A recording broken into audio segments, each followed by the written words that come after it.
Bugündən Azərbaycanda Məhərrəm ayı başlayıb. Doğru Xəbər Azərbaycan Qafqaz Müsəlmanları İdarəsinə istinadən xəbər verir ki, Məhərrəm ayı miladi təqvimlə 16 iyuna, Aşura isə 25 iyuna təsadüf edir.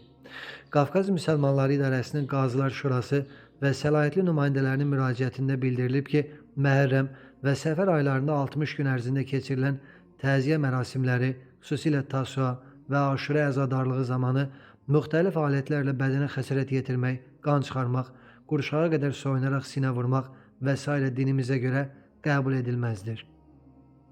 Eləcə də Qazılar Şurası yerlərdəki nümayəndələrinin nəzərinə çatdırır ki, qazılar və imamlar Azərbaycan Respublikası dini etiqad azadlığı haqqında qanunun müddəalarına riayət edərək dini mərasimləri məscid, ziyarətgah və onlara aid ərazilərdə keçirsinlər. Azərbaycan qanunlarına əsasən təziyə mərasimləri zamanı milli mənəvi dəyərlərimizə və dövlətçilik ənənələrimizə xələl gətirən şüarların səsləndirilməsi, dövlət simvollarına uyğun olmayan atributların istifadəsi, küçə yürüşləri və ictimai asayişin pozulması icazəli deyildir.